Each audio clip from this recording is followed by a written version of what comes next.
My fellow obedient home and abroad, I know say a lot of una still be doubting Thomas. In fact, a lot of una don already lose una faith concerning February 25th 2023 presidential election wey we just do few months back. Una know say gradually they don dey go course step by step. I pray make e be say as in God, may God turn the mind of those judges when be like say they dey on top this case. You understand? Because now God na get their heart, not be agbado people. So this very video now viral video be like say man, proof they say 4 ways when Labour Party presidential candidate Mr. Peter Obi they win this 2023 presidential election without no doubt. Una no go fit understand this video. Abeg make una take una time, make una not skip am, make una just try watch am till the end. Una go understand wetin me Urom Pikin dey try talk about. And abeg make una try to dey always share my video, because sharing of my videos like this as I dey pass information, if I dey see una dey share am, the thing go dey motivate me the more to come dey bring more updates. They give my obedient family here. So guys, make I just leave una jejeje, make una watch this full video. Wa go see una for the next update coming out soon. Respect, one love, guys. If you're one of those genuinely thinking that Labour Party didn't bring evidence that they won the election to the Presidential Election Petition Tribunal, then you must have missed it. In many episodes of the hearing that we covered, Labour Party brought massive evidence to court. Let's take them one by one. Labour Party tendered certified true copies of Forms EC8As from INEC. These are hard copies that INEC claimed they fell back on. They had to do manual collation since they didn't do upload at the polling unit. Although INEC didn't supply all the copies requested by the Labour Party despite being under subpoena, but at least they tendered the ones they got from INEC. So that's number one. The second batch of documents are the IREV copies certified by INEC. All the uploads on IREV, including the more than 18,000 polling unit results that are blurred and unreadable.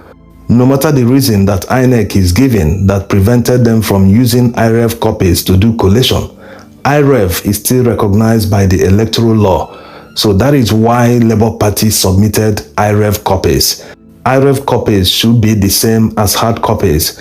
When you pick one polling unit result in a particular area and search for it on the IREV, the result should be exactly the same thing because that result was snapped at the polling unit and uploaded. The third evidence that they submitted to prove that they won the election is the Beavers report. What is the importance of the Beavers report? Beavers report will show overvoting. Beavers machines are used to accredit the voters before they are able to vote. So if the number of voters in a particular polling unit are more than the number of accredited voters, it is simply overvoting. What does the law say in case of overvoting? What should happen? It says that in places where overvoting occurred, that results there must be cancelled. So expect the tribunal to cancel many results in places where they detect overvoting. Like we already analyzed in some videos where we showed overvoting in states like Rivers, Kogi, Plateau, and many others, the APC benefited more than other parties in the places we analyzed. So when those votes are cancelled, they will suffer heavily. They will lose many votes, which might lead to their not making 25% in those states. Yes, when the votes are recalculated after the cancellations, their scores might not be up to the required 25% in many of these states. The fourth evidence that they submitted to prove that they won the election is the statement by one of their witnesses, the professor of mathematics, who made all the calculations and tabulated all their figures and arrived at the fact that Peter Obi won the election. His statement and analysis and tabulation of the results were tendered to the court. They have the information.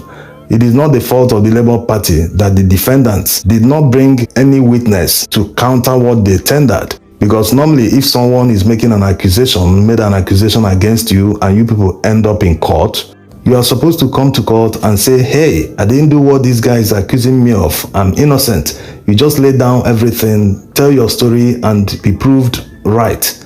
But in this case, INEC didn't do anything. They just called one witness against Labour Party. Tinubu's council called only one witness. APC didn't call any witness. So it is not the fault of the Labour Party that the figures are not known as at now. Granted that the figures that INEC announced has been taken as the official position, but it doesn't negate the fact that the election was rigged, that the process leading to the announcement was in gross violation of the electoral law and their own guidelines. They feel because of that they don't need to defend anything, that they don't even need to submit documents that are required from them, that the burden of proof lies with the petitioner, despite the petitioner serving them subpoena from the same tribunal to tender the documents so that they can prove their case. So it's a mix of many things, impunity and taking advantage of the law. Now, having seen all the evidence that they submitted to prove that Labour Party actually won the presidential election, many might still be thinking, why didn't Labour Party submit their political party copies of the presidential election results? That if they truly have them and it was from there that they calculated the results, why didn't they submit it? Like you already know, the political party copies are the third on the ladder when you're talking about presenting evidence about the election. So that was why they relied on INEC CTCs, although not complete, but the tribunal judges will get a picture of where they are coming from. Now the question arises, where will this evidence lead to? Will the judges just close their eyes and agree with Labour Party based on the statement of the professor that they won the election, without the Labour Party tendering their party agent copies to back up the calculation made by the professor? Will they just allow the results and say, yes, you are the winner, go? It's not straightforward, but let's look at the Beavers report. If the judges are able to verify the Beavers report from INEC themselves, that means overvoting will be proved. They will now cancel the elections in places where there was overvoting. After cancellation, what next? Because when you cancel elections in many places, it will affect the number of votes of the candidates. So definitely many people will lose votes. Like already said, APC will lose more votes than others. So this will affect their total number of votes. What will happen in this case? Definitely the judges will order a recollation of the results. They will invite INEC to come to court and recollate the results. If that is the decision, which results will INEC rely on to recollate the results to find out the actual winner of the presidential election? Before we find out which results they will use, let's see the impact of the more than 18,000 blood results on IREV. The impact is very huge. Let's assume that 100 persons will vote in one polling unit, and there are more than 18,000 polling units. That's approaching 2 million votes alone. Not that all of them will vote for one candidate, but it's a huge figure. It is very significant, which might be higher than the margin between the first and second after the recollation of the figures. And in that situation, it means the election will be declared inconclusive, which ultimately means that elections will be held in these polling units to determine a winner. They might even include places where elections were cancelled so as to determine a winner.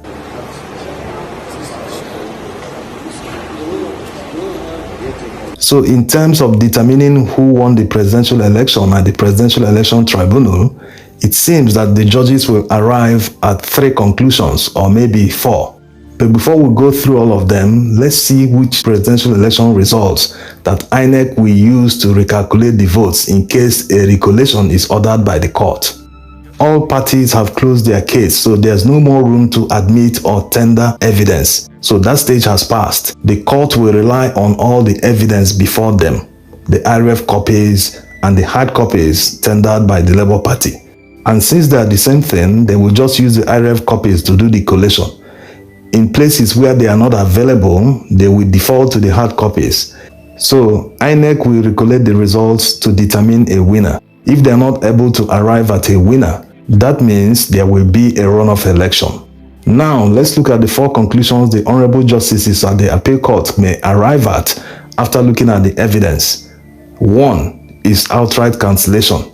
Just like we analyzed in the other video, that going by the evidence before the court, Labour Party and PDP have proved serious non-compliance with the law. And going by the law, the non-compliance substantially affected the outcome of the election. That's number 1. Number 2, order a recollation of the results. The judges might arrive at this after cancelling all the places where there were overvoting. It's a serious possibility. That's number 2. Number 3, declare Peter Obi winner of the presidential election. Number 4. Conclude that the petitioners couldn't prove their case. Yes, that's the worst case scenario. All the documents are not complete, all the CTCs are not complete, but they know why they chose to go this way. The expertise of the lawyers in P2B's legal team are not in question. They have a lot of experience. So these are the likely outcomes that the judges will arrive at when determining who won the presidential election. This is still different from all the other pleas like disqualification, all the other pleas in their petition. Now, we hope that this will put to rest the insinuation or people questioning why they didn't prove or tender evidence that they won the election. Keep asking your questions. We'll try to answer them in subsequent videos. Thanks for watching.